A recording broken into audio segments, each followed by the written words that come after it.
claro que isso é palhaço no picadeiro. A gente nunca foi para o trapézio, nunca quis explorar as outras linguagens do circo, porque o picadeiro já bastava, né? Para 5 palhaços juntos, imagina. E a gente podia, com esses palhaços, se transformar em outros personagens dentro desses roteiros que até então eram muito malucos, né? A gente sabe que no circo, tradicionalmente, os personagens femininos eram feitos pelo palhaço, né? E é bom porque, assim, eu acredito, né? Porque o palhaço, ele acaba imprimindo um certo distanciamento no personagem e não deixa de ser ele. Né? Não há essa entrega total ao personagem. Fica claro ali que é um palhaço fazendo um personagem feminino, ele não deixa nunca de ter as características masculinas e brinca com isso, joga, utiliza isso para o público. E vice-versa, também quando a palhaça faz o palhaço. Né? É muito, muito claro, não existe um mascaramento do gênero. Né? Isso tem que ficar bem evidente, é uma palhaça fazendo um personagem masculino ali no circo, né, e brincando com isso, jogando. Eu sou palhaço, né? Eu não estou palhaço. O palhaço não é algo temporário que vai passar pela minha vida. Hoje eu faço questão de dizer, eu sou palhaço. Aonde vai preencher a ficha na hora de entrar no hotel? Qual é a sua profissão? Palhaço. Como, né? Vai comprar uma casa. Não, você é palhaço, porque é desse jeito que eu vejo o mundo. Já não vejo o mundo como eu via antes de me encontrar com essa expressão, com essa linguagem. Então isso porque aí é um mundo de cabeça para baixo, né? É poder ver que o defeito vira de efeito, que poder perceber que esse lugar de encontro assim com a humanidade, de poder tocar, sentir, isso para mim se torna algo essencial.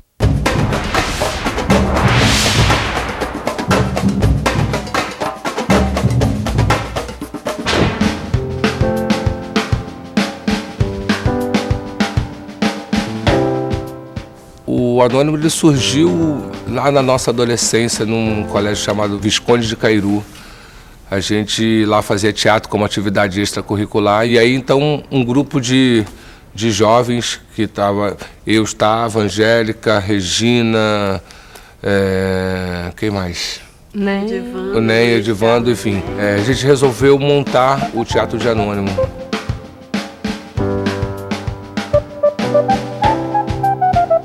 A gente nem tinha nome, até daí que vem o nome Anônimo, porque o nosso primeiro espetáculo que a gente montou se chamava Anônima, que era um texto do Wilson Saião.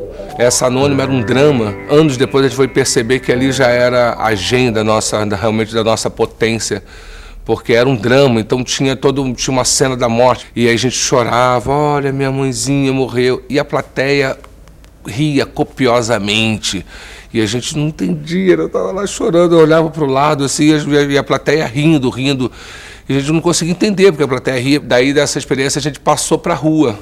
A gente encontrou uns poetas, que eram uma galera que vem da geração mimeógrafo dos anos 70, no Rio de Janeiro, a galera da poesia marginal. Eram rodas de poesia na rua, mas que tinha uma força de um teatro de rua absurdo, e um teatro que a gente até então também não tinha tido muito contato. E aí a gente começou a acompanhar esses poetas e começou a se interessar por aquele tipo de teatro. E aí a gente foi descobrindo a nossa antropologia a partir dessas poesias, também a partir de um processo de treinamento que se deu basicamente em cima das manifestações populares brasileiras, sobretudo as de influência africana. Nosso treinamento se dava com a capoeira, com o samba, com o jongo, o futebol. E esse espetáculo que a gente montou de poesia chamava Flashes da Cidade. Inclusive era o nome de uma poesia. Nos olhos do pivete refletem-se as fritadas da lanchonete. Tínhamos a mesma origem, a mesma história, filhos de operários suburbanos. Então, assim, a capoeira, o futebol, o samba, a festa de quintal, isso sempre esteve muito, muito próximo da gente. Então, na verdade, quando a gente vai fazer uma incursão na capoeira, a gente vai estudar um pouco mais para dominar um pouco a técnica, mas aquilo já estava dentro da gente. A gente já vivia com aquilo. O samba também. Eu não sei sambar, eu sou péssima sambista, mas a minha vida inteira eu escutei samba. Pegamos, então, essas poesias dos poetas amigos E a gente começou a dar a nossa teatralidade, né? Que a gente foi descobrindo ao longo dos anos. Também não tinha nenhuma fórmula. Com esses treinamentos, o futebol, por exemplo, esse jogo de triangulação, o toque, né? 3 toques servia muito como triangulação. A gente foi desdobrando algumas técnicas com a própria capoeiragem e a gente foi descobrindo uma forma nossa de treinamento. E a gente começou a explorar formas mais expressivas, assim, por isso a gente caiu no circo também. E a partir daí a gente emburacou no circo, que não saímos até hoje, né? A gente deixou de comer pela beirada e mergulhamos. Foi aí que a gente conheceu a escola de circo e nos formamos na escola, fizemos anos de reciclagem, né?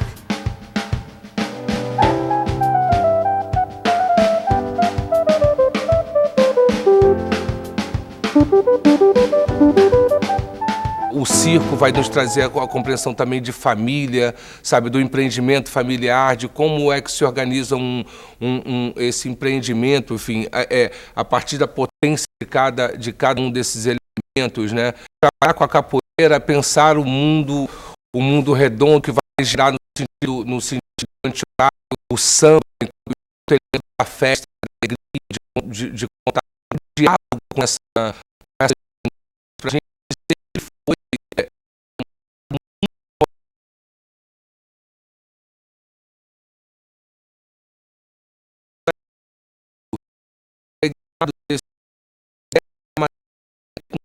essas expressões que a gente ao longo do tempo foi contando, foi dialogando, né? E aí é uma de ética, técnica e ética, que o tempo inteiro se locomovendo, a dar conta desse território que vai flutuando, mas que está muito bem alicerçado esses elementos.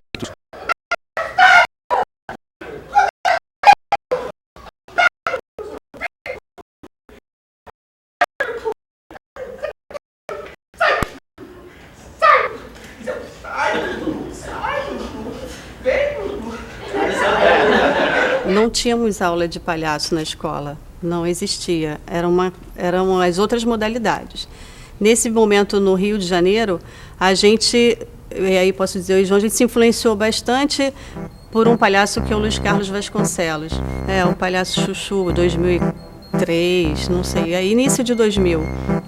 Ele começa a fazer um trabalho que é de saídas na rua. Ele quer esse palhaço cidadão, ele busca, né, no seu trabalho esse palhaço que comunica, que intervém, e ele vai descobrindo as suas possibilidades de comunicação na prática com o público. Ele começa a dar oficina no Rio, aquilo nos tocava muito, aquele palhaço que chegava num espaço livre e jogava com o público. Silêncio total, vai desaparecendo, criatura. Calma, Wanda, deixa o dedo levantado, não diga não, desaparece. Tcharam! E nisso também conhecemos o Grupo Lume. Depois todo mundo embarcou no trabalho que a gente foi fazer, fez o Circo de Anônimo, ficamos em temporada no Circo Voador, que hoje em dia é o Roda Saia, que é o espetáculo que a gente tem mais antigo no repertório, e que nesse momento a gente fazia palhaço e trazendo as técnicas também da escola de circo.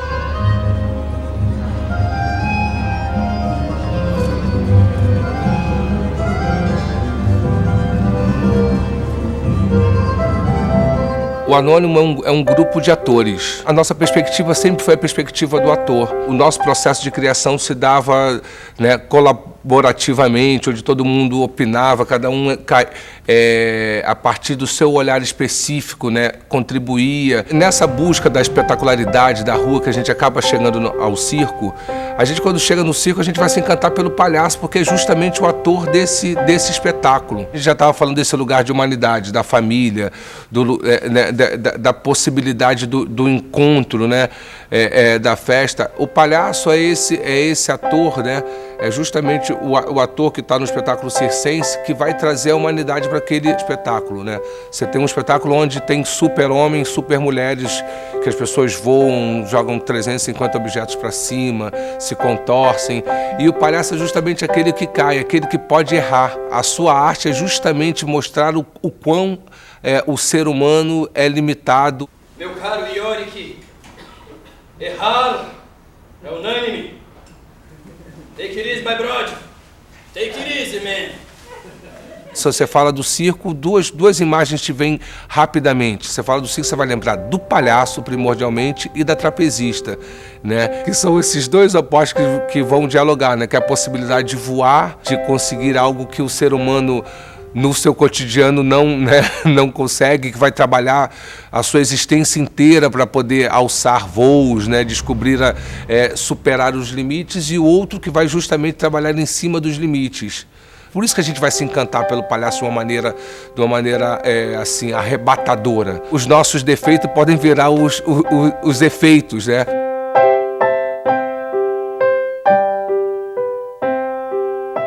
Depois dessa primeira fase, digamos, introdutória no campo do palhaço, quando a gente encontra o Lume em Campinas, é um grau a mais nessa compreensão da técnica, né, do ser. E aí a gente, pouco a pouco, vai construindo esse fazer. Vai construindo esse fazer a partir desses encontros também, né?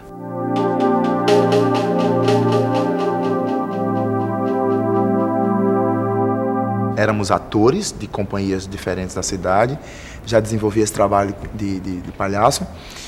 E existia um palhaço negro aqui em João Pessoa, chamado Querrenca. E ele fazia um trabalho interessante nas portas das lojas de João Pessoa, dançando com uma boneca, tal, amarrada aos pés, dançando, para atrair os clientes. Nós estávamos nos juntando para ser a Agitada Gangue. E aí a gente precisava lançar isso na cidade, tornar público isso na cidade. O que a gente fez? A gente se juntou, fez uma campanha chamada Viva Querrenca, onde a campanha era arrancar grana para esse cara que vivia numa situação delicada financeiramente, gêneros alimentícios, e tornar público o grupo de teatro voltado para teatro infantil, teatro para a infância, teatro para a juventude. E aí a gente faz uma campanha chamada Viva Querrenca, no Espaço Cultural, no Teatro de Arena, onde cabia 1.500 pessoas. A campanha foi um sucesso fantástico. As pessoas, até porque era entrada franca mesmo, as pessoas vinham trazendo gêneros alimentícios. E assisti pela primeira vez a Agitada Gangue enquanto grupo de atores e palhaços da Paraíba. Isso era 1987. E ali, dia 10 de dezembro, dia conhecido mundialmente Dia do Palhaço, a Agitada Gangue torna público esse grupo de teatro.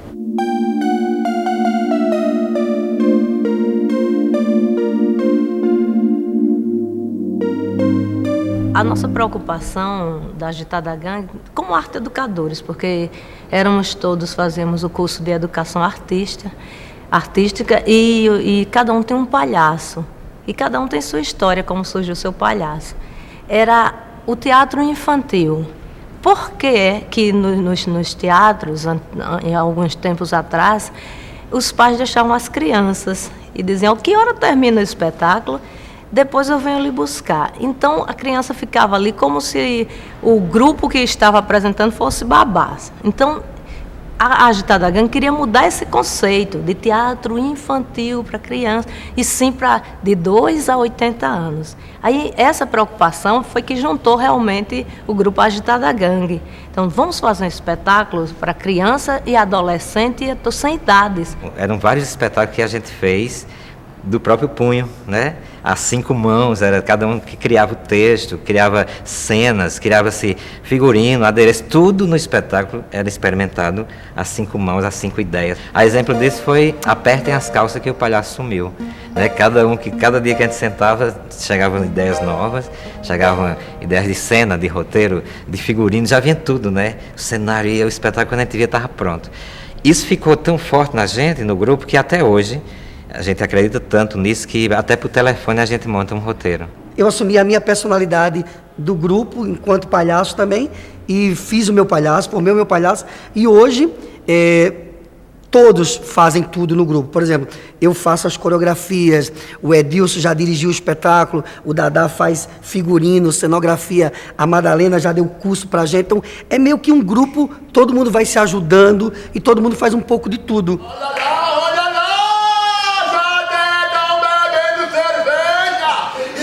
Vai ver porque é homem, não disse que homem não chora, né? Mais uma lagrimazinha aqui, seja. Passamos pela mão de vários diretores, mas eu acho que o grande trunfo mesmo é essa coisa do processo colaborativo. A gente já pregou Shakespeare, criamos Romeu e Julieta numa linguagem clownesca. O teatro infantil tem várias vertentes, desde montar fábulas que a Disney monta, a fazer um processo colaborativo como esse, a contar uma fábula que ninguém nunca ouviu falar, a contação de história. Eu acho que são várias vertentes do teatro infantil. Fábulas assim, transformar numa linguagem nordestina como é o Pinóquio.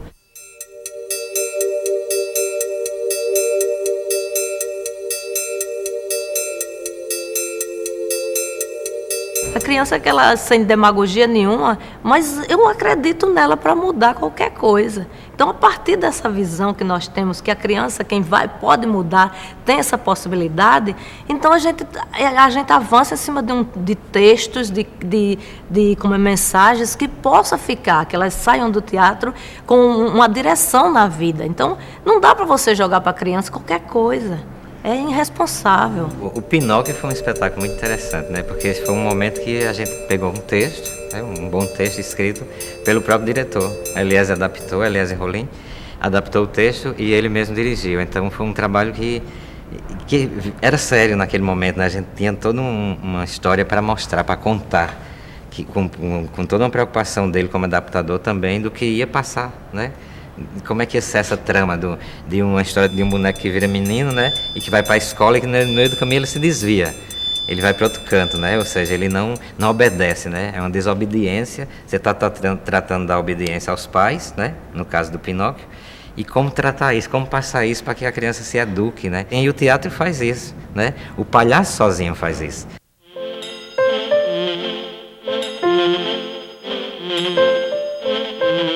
Trabalhava com teatro de rua, já era professor da Escola de Teatro e Dança da Universidade Federal do Pará e já pensava em trabalhar com essas pessoas do teatro de rua com a linguagem do palhaço sem entender muito, sem dominar muito o assunto ou sem saber quase nada do assunto.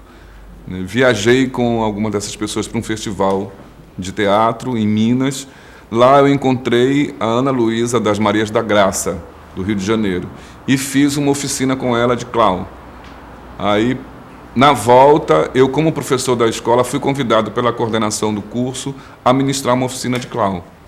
A partir desses conhecimentos que eu adquiri lá, eu juntei tudo com alguma coisa já da minha história com o teatro, né, como professor, e ministrei a primeira oficina. Logo após a oficina que eu fiz em Minas com a Ana Luísa, eu passei a pesquisar sobre o assunto. Aí eu entendi, né, o que era e fui pesquisar a fundo. Fui em sites, fui traduzir material que tinha em outras línguas, fui até o Lume também, que era um contato que eu tinha, e fui conhecer o trabalho deles, fui conhecer eles. Passei uma semana lá pesquisando a biblioteca, pesquisando o material que eles tinham de vídeo e tudo. Nessa oficina, nós começamos a trabalhar com alguns elementos que hoje são elementos assim, principais que compõem a poética dos palhaços trovadores, que é a trova, as canções populares, né? a brincadeira com os folguedos, os brinquedos populares aqui da região.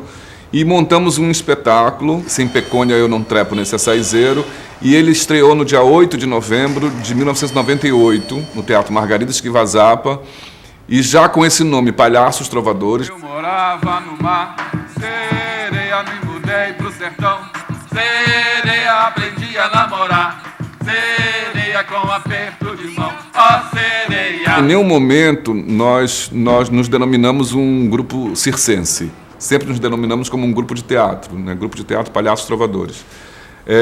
Na verdade, no nosso entendimento, nós absorvemos essa linguagem que vem do circo e trazemos para o nosso trabalho no teatro. Então, os espetáculos, eles têm uma estrutura de espetáculos de teatro mesmo, teatro de rua ou teatro mesmo de palco, né? Nós chegamos a montar, né, 2 clássicos de Molière, mas sempre utilizando a linguagem do palhaço, né? A energia do palhaço. O ator, na verdade, ele tem uma dupla função, né? Ele é o ator que tem um palhaço e o palhaço dele é que faz o personagem, no caso da montagem de um texto, né, mais fechado, mais tradicional. Desde o momento que eu iniciei, né, no grupo e fui aprendendo a técnica e fazendo parte, né, desse universo, a gente começa a perceber que essa formação, ela inicialmente partiu ali do grupo, né? O Marto trouxe isso para a gente no grupo, mas a gente também, todos nós do grupo, estamos buscando o tempo todo essa formação. E por isso, vos adianto as mais humildes, sinceras, afetuosas e mais respeitosas homenagens. A gente vai buscando outros meios, né, de conhecimento, de aprofundar nossa formação em palhaço e trazer para o grupo. Não só no sentido do intercâmbio com outras pessoas, com outros grupos, mas a nossa própria formação, né, intelectual, assim, acadêmica, enfim, acho que isso é importante. A própria necessidade fez com que nós estruturássemos o trabalho dessa maneira. Então, todos são atores, palhaços, né? Mesmo eu, que tenho a função de diretor, eu também estou no elenco como um ator palhaço. E cada habilidade a mais que um integrante do grupo tenha é utilizado na organização, na produção, né, na montagem de um espetáculo. Quando nós organizamos o grupo, um pouco pela minha mão como diretor, né, eu puxei que o trabalho deveria se basear nesses brinquedos, nesses folguedos, né, utilizando as formas poéticas, as canções, a própria estrutura dos brinquedos. Tanto que o nosso segundo espetáculo, já no mesmo ano em que o grupo estreia, foi um alto natalino, né, que era uma tradição aqui da cidade, que nós chamamos de pastorinhas.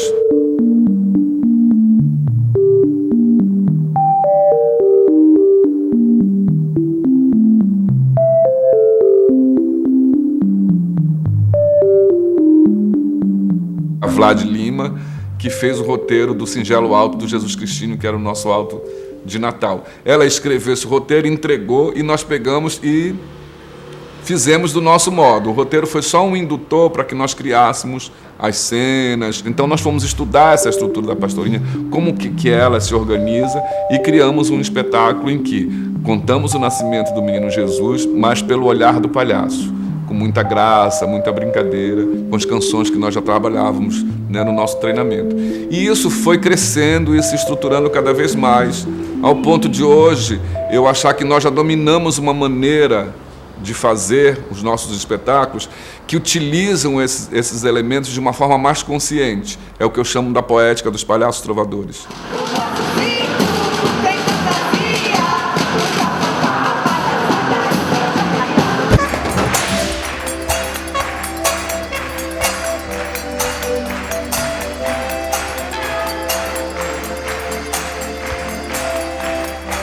O Roda Saia Gira Vida, nosso primeiro espetáculo de circo, de palhaço, ele tem a sua dramaturgia desenhada por um caminho, por um percurso de um girassol. Essa maneira de ver o mundo, essa urgência, e essa necessidade de fazer com que dar sentido a essa nossa prática artística, quando ela vai ser traduzida no Roda Saia Gira Vida, ela ganha esse tom de poesia, de singeleza.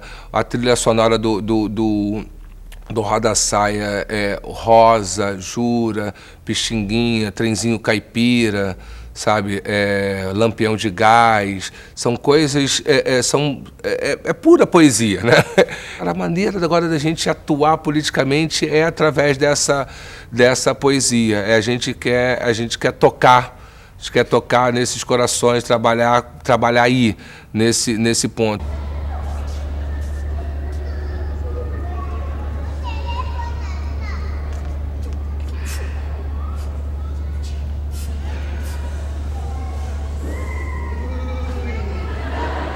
A gente passa um tempão sem falar. A gente vai retomar a fala no Tomara que não chova. Em 2004 começa a experimentar um discurso que vai para além somente da diversão ou da técnica da palhaçaria. Eu estou dizendo alguma coisa. Eu quero que você pense a partir do meu discurso.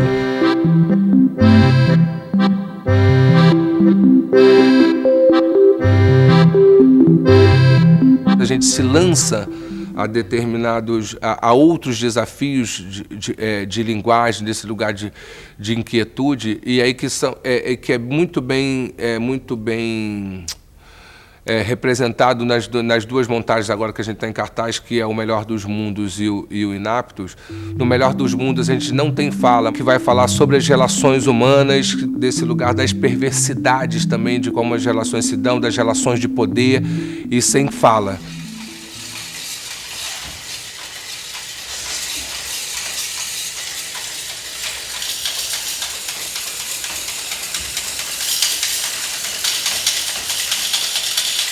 E o Inaptos também ele vai partir de um tema que é para falar sobre o vício, mas que também tem como referência as relações humanas. Mas o Inaptos eu estou falando da minha condição inalienável de cidadania e de existência nesse mundo. Então ninguém pode arbitrar pelas minhas escolhas, a não ser que as minhas escolhas interfiram no seu mundo. Senão é tudo comigo, eu sou responsável pela minha existência aqui. Então eu posso, inclusive, escolher os meus vícios, né? Só que isso sob a ótica do palhaço.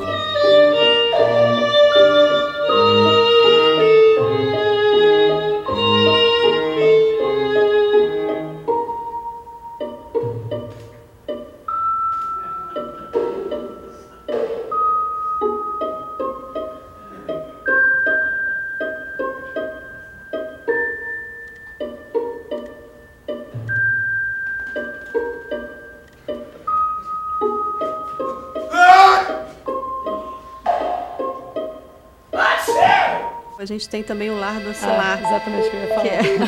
Que é o infantil. A gente ficou um bom tempo na construção do texto, que resultou no trabalho são duas bonecas que vivem num brechó, que foram abandonadas pelos seus donos, e a gente questiona isso. O boneco não tem vida sem uma criança, né?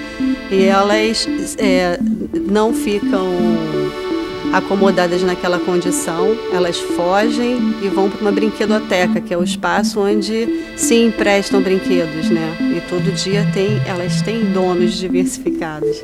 Mesmo no universo infantil, a gente traz o questionamento, né, mesmo lúdico, mas a gente está falando ali de consumo, de excesso, de coisas inúteis que as pessoas vão absorvendo e vão esquecendo a coisa, o verdadeiro sentimento que a criança tem por um brinquedo. Para que serve um brinquedo na vida da criança? Será que é só para botar na prateleira e colecionar? Nós seríamos apenas dois brinquedos no meio de um monte de objetos velhos e usados de um brechó de quinta categoria. Ora, nós somos dois brinquedos no meio de um monte de objetos velhos e usados de um brechó de quinta categoria. Que desconfiado. Eu acho que um marco da Agitada Gangue foi Apertem as Calças, que o palhaço sumiu, né? Por não ter texto, por não ter a fala, a gente estava começando a se descobrir como diretores, porque éramos 5, todo mundo dirigia, todo mundo criava, todo mundo falava sem falar, Pequenino Grão de Areia. Foi interessantíssimo, o mesmo texto, as mesmas músicas criadas pelo Carlos Anísio. A gente convida primeiro um diretor que tem uma visão, montamos. 4 anos depois, eu acho que é isso, se não me falha a memória, a gente remonta, dessa vez com a direção de Fernando Teixeira, numa outra linguagem, numa outra visão. E foi um aprendizado maravilhoso para a gente. O espetáculo não tinha cenário, era um único tecido de 5 metros quadrados e o espetáculo era o tecido. E a gente acabou estreando dentro da universidade esse espetáculo. Quem tem medo de Alzira Paulo. Os dois palhaços que se transformavam nos personagens, né? Eu fazia Alzira, eu só vestia a saia por cima da roupa do palhaço e uma peruca de mulher. por cima da roupa do palhaço que eu já estava. Eu não deixava de ser palhaço. Não tinha o nariz, né? A gente entrava...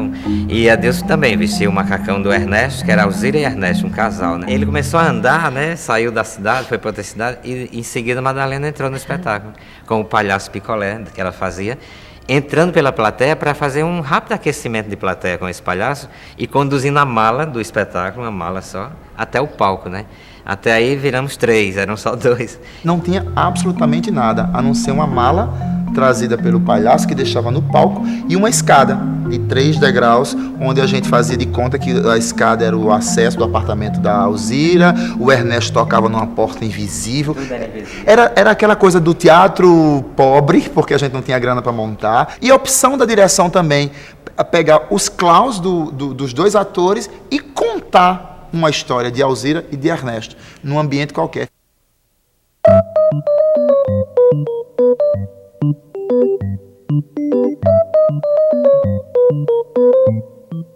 Montagem do Boi do Romeu no Curral da Julieta foi nossa terceira montagem, nosso terceiro espetáculo. Nós tivemos a ideia de montar um boi bumbá, né? E eu pensei, por que não colocar Romeu e Julieta dentro desse boi bumbá, pegando essa briga das 2 famílias, né, dos personagens Romeu e Julieta, como uma tradição que existia aqui do boi bumbá, em que eles também tinham uma rivalidade muito grande.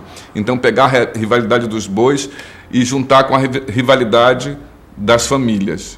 A Julieta é a Catirina, do boi do Capuleto, e o Romeu é o Tripa do Boi dos Montecchios, que está desiludido lá com a Rosalina e tudo, e conhece, vai assistir uma apresentação junto com o Mercúcio do Boi Capuleto, e ali vê a Catirina e se apaixona por ela, e o conflito se estabelece a partir disso. Resolvemos montar o Doente Imaginário, que era um sonho meu antigo, de muito tempo, e fomos ler o texto, fizemos o processo tradicional de um grupo de teatro que senta, lê o texto, analisa, e passamos a improvisar e fazer adaptações até chegar nesse nosso modo particular, né, de fazer. Então, nós utilizamos as músicas, fomos compondo as músicas de acordo, né, com os estilos e modos da cultura popular, e vimos que deu certo a primeira montagem, né? No caso do Molière. A montagem dos 2 textos do Molière, a ideia dos 2 espetáculos é que é uma trupe, né, de palhaços que chega numa cidade para apresentar aquele espetáculo, né? Só que essa trupe, ela é muito pobre, ela é muito decadente, né? Então os figurinos já estão gastos, o cenário é gasto, são bancos velhos e tudo mais. E ali elas começam a contar essa história, né, para o público, que mistura um pouco com a história deles, né, e também mistura um pouco com a história dos personagens, né? Então, no caso do Hipocondríaco, que mostra, né, o personagem com mania de doença e tudo, que é o Argan, os próprios integrantes dessa trupe decadente, eles também são cheios de problemas de saúde, né? Então, de vez em quando tem que parar, troca um para colocar o outro, porque ela teve uma crise de asma. Quem é seu médico? O Dr. Purgon. Ele não está na minha lista de grandes médicos? Não. Qual mal ele disse que o senhor sofre? Ele disse que eu sofro do fígado. Outros dizem que é do baço. São todos os ignorantes. É do pulmão que o senhor sofre. Do pulmão? Sim, o que sente? De vez em quando umas dores de cabeça. Pulmão. No caso do Mão de Vaca, a pesquisa, nós resolvemos fazer com que essa trupe, né, que a pobreza dessa trupe mostrasse um pouco a avareza do personagem principal, que é o Harpagon, né, ou Harpagão. E nós utilizamos bancos velhos, já desgastados, com problemas, remendados, e isso compôs o cenário do grupo, né? Um outro elemento do cenário que mostra um pouco essa relação, né, da cultura popular e do trabalho do grupo, é que tem um varal com as roupas dos artistas, né, as roupas de uso cotidiano, né, pendurado atrás desse conjunto de bancos que formam o cenário, né? Então, mostrando também que eles são, né, que a trupe é decadente, e a decadência da trupe mostra um pouco a decadência da história que está sendo contada ali. Eu não aguento aduladores. Irrito-me com isso e zango-me todos os dias ouvindo o que dizem por aí do senhor. Depois dos cavalos, o senhor é a pessoa que eu mais estimo. Eu também, senhor. Tem momentos que alguns palhaços são personagens femininos, criam personagens femininos, e palhaças criam personagens masculinos. Por exemplo, nesses 3 espetáculos, o Boi, o Avarento e o Hipocondríaco, eu faço personagens